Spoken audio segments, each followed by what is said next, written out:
Islam mulai memasuki Spanyol pada masa Khalifah Al-Walid dari dinasti Umayyah yang berpusat di Damaskus. Sebelum melakukan invasi ke daratan Eropa, umat muslim ketika itu telah berhasil menguasai Afrika Utara yang selama 30 tahun diperjuangkan dan dijadikan sebagai salah satu provinsi dari dinasti Umayyah.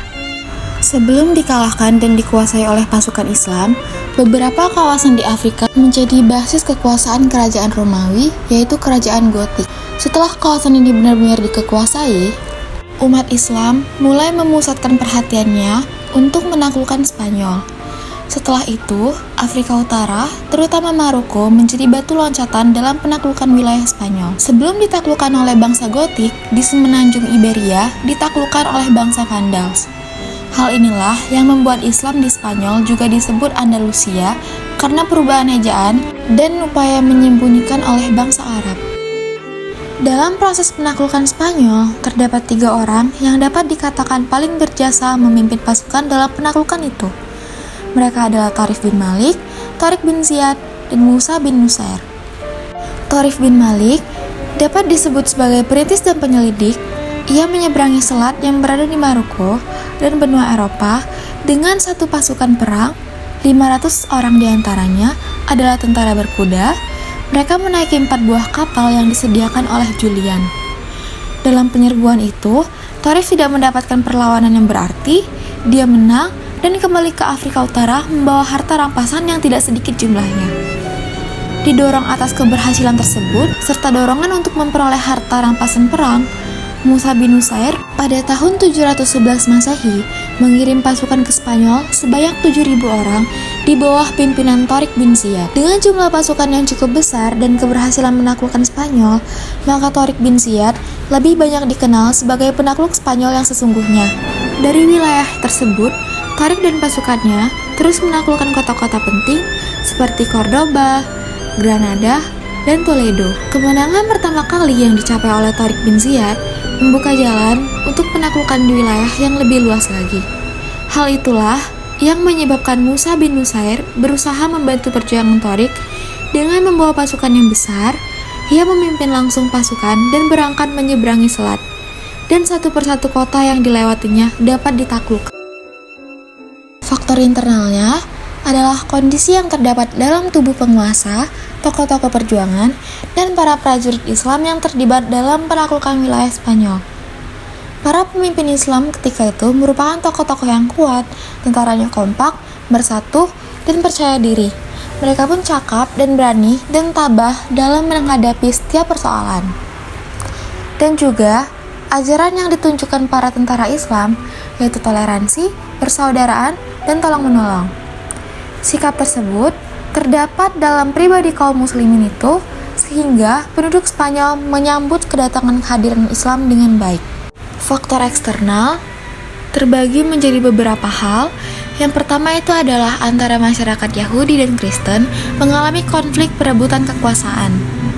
Yang kedua, terbaginya wilayah Spanyol menjadi beberapa bagian negeri-negeri kecil. Kemudian, perilaku intoleran penguasa Gotik terhadap agama, serta pembagian kasta rakyat, terdapat konflik Ratu Julian atau mantan penguasa wilayah Septa dan Roderick. Dan juga adanya bantuan dari masyarakat Yahudi yang juga tertekan sehingga bersekutu dengan Islam.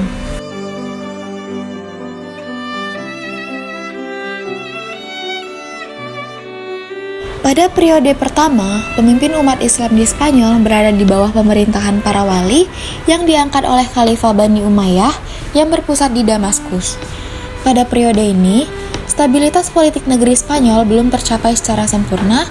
Beberapa gangguan masih terjadi, baik dari dalam maupun dari luar. Gangguan dari dalam antara lain berupa perselisihan di antara penguasa, terutama akibat perbedaan etnis dan golongan. Selain itu, juga terdapat perbedaan pandangan antara Khalifah di Damaskus dan Gubernur Afrika Utara yang berpusat di Kairawan. Masing-masing menganggap bahwa merekalah yang paling baik berhak menguasai daerah Spanyol. Periode ini, kepemimpinan para wali di Spanyol berakhir dan digantikan oleh seseorang yang bergelar amir atau panglima atau gubernur. Tetapi tidak tunduk pada pusat pemerintahan Islam yang ketika itu dipegang oleh Khalifah Abbasiyah di Baghdad. Periode ini juga disebut dengan periode Kerajaan Cordova. Amir pertama yang memerintah Spanyol adalah Abdurrahman I yang memasuki Spanyol pada tahun 138 Hijriah atau 755 Masehi. Periode ketiga. Pada periode ini, penguasa dari Bani Umayyah mulai runtuh. Pemerintahan dalam periode ini berlangsung mulai dari Abdurrahman III yang bergelar Ad-Natsir sampai munculnya raja-raja dari Muluk At-Tawaif. Pada masa ini, Spanyol dipimpin oleh penguasa dengan gelar khalifah. Penggunaan gelar ini bermula dari berita yang sampai kepada Abdurrahman III bahwa Al-Muqtadir, khalifah dari dinasti Abbasiyah di Baghdad, dibunuh oleh pengawalnya sendiri. Pada periode ini, peradaban Islam di Spanyol mencapai puncak kemajuan dan keemasan menyaingi dinasti Abbasiyah di Baghdad. Periode keempat. Pada periode ini, Khalifahan Cordova mulai runtuh dengan terjadinya perang saudara antara 1009 hingga 1013 Masehi. Meski belum sepenuhnya berakhir hingga 1031, akibatnya Spanyol terpecah menjadi lebih dari 30 negara kecil di bawah pemerintahan raja-raja golongan atau Al-Muluk At-Tawaif, yang berpusat di kota seperti Malanga, Zaragoza, Valencia, Badajoz, Sevilla, dan Toledo. Kerajaan yang terbesar adalah Abbadiyah di Sevilla. Karena keinginan untuk saling menguasai, para raja kecil yang disebut Muluk At-Tawaif atau raja lokal berperang satu sama lain. Pengkhianatan, perebutan putri cantik, dan perebutan harta mewarnai semua perpecahan tersebut. Periode kelima. Meskipun dalam periode ini penguasa Islam di Spanyol terpecah menjadi beberapa negara, tetapi ketika muncul kekuatan yang dominan, yaitu dari dinasti Murabitun pada tahun 1086 sampai 1143 Masehi dan dinasti Muwahhidun 1146 sampai 1235 Masehi. Maroko itu masuk ke Spanyol atas undangan penguasa Islam yang tengah memikul beban berat perjuangan mempertahankan negerinya dari serangan orang Kristen. Pada tahun 1086 Masehi, dinasti Murabitun masuk ke Spanyol dan berhasil mengalahkan pasukan Kastilia. Karena perpecahan di kalangan raja-raja muslim di Spanyol, Yusuf melangkah lebih jauh untuk menguasai Spanyol dan berhasil melakukannya. Pada tahun 1143 Masehi, kekuasaan dinasti Murabitun di Afrika Utara berakhir. Periode ke-6, kekuasaan Islam di Spanyol hanya tersisa di Granada di bawah pemerintahan dinasti Bani Ahmar pada tahun 1232 sampai 1492 Masehi. Bani Ahmar atau bangsa Moor atau Moris berasal dari daerah Afrika Utara. Kerajaan ini didirikan oleh Sultan Mahmud bin Al-Ahmar atau Bani Nasr yang masih keturunan Sa'id bin Ubaidah, seorang sahabat Rasulullah SAW dari suku Khazraj di Madinah. Pada masa ini, peradaban Islam kembali mengalami kemajuan peradaban Islam di Spanyol. Yang pertama, bidang filsafat. Islam berkuasa di Spanyol selama ratusan tahun dan mencapai kemajuan signifikan, terutama dalam filsafat. Dinasti-dinasti muslim menciptakan lembaran budaya yang brilian dengan menjadikan Islam sebagai jembatan penyebaran ilmu pengetahuan Yunani sampai Arab ke Eropa pada abad ke-12. Pengembangan minat terhadap filsafat dan ilmu pengetahuan dimulai pada abad ke-9 Masehi di bawah pemerintahan Muhammad bin Abdurrahman dari Bani Umayyah. Tokoh utama dalam sejarah filsafat Arab Spanyol adalah Abu Bakar Muhammad bin As-Sayyid, lebih dikenal sebagai Ibnu Bajjah, serta Abu Bakar bin Tufail, seorang filsuf terkenal dari Wadi Asa yang wafat pada tahun 1185 Masehi menjelang akhir abad ke-12 Masehi. Ibnu Rus dari Cordoba muncul sebagai pengikut terbesar Aristoteles dalam filsafat Islam, menandai puncak intelektual pada masa itu. Yang kedua, bidang kedokteran.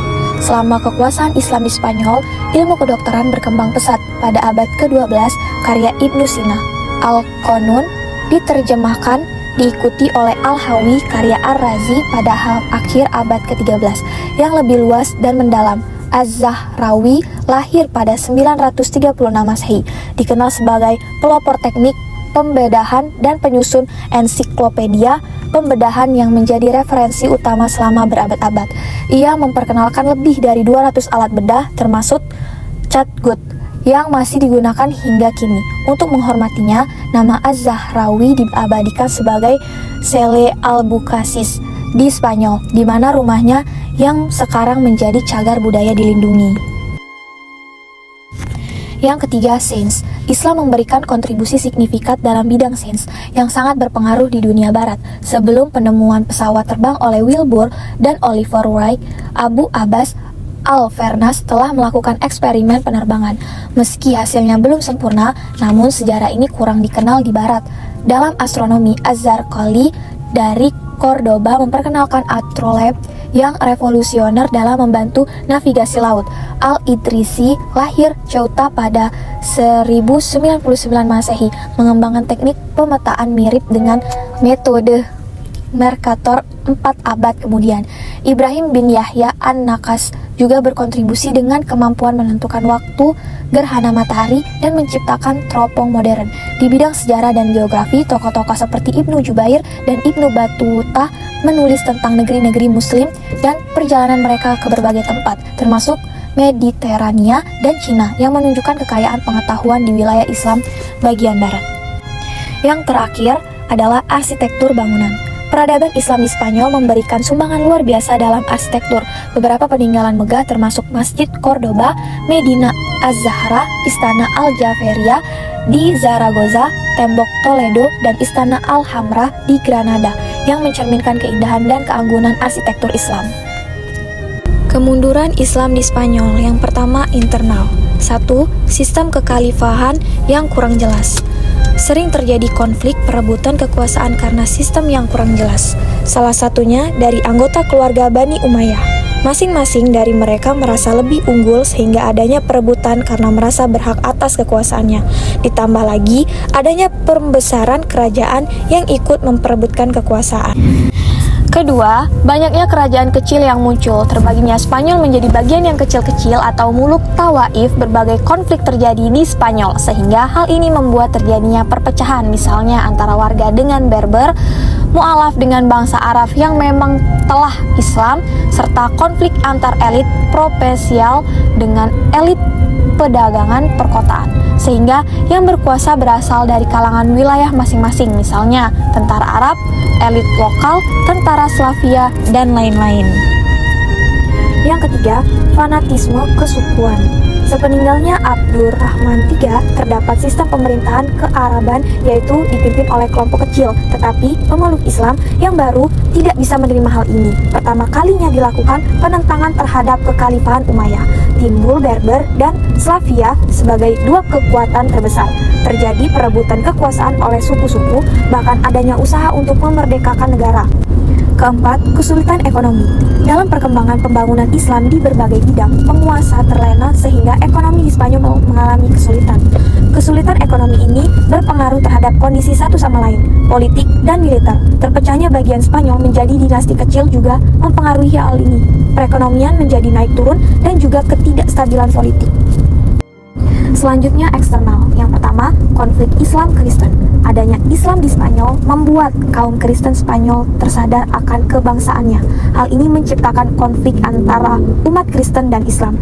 Semenjak abad ke-11, semakin berjalannya waktu, kemajuan terus dialami Kristen dan sebaliknya, kemunduran dialami Islam. Hal ini disebabkan tidak adanya proses Islamisasi pada saat penaklukan Spanyol, sehingga Kristen tetap dapat bertahan dengan tradisi mereka walaupun diberikan syarat, seperti membayar upeti dan tidak melakukan pemberontakan. Pada akhirnya, Granada juga berhasil dikuasai oleh dua kerajaan Kristen dengan cara dikepung. Umat Muslim di Spanyol diberikan pilihan dengan paksaan oleh Raja Philip III.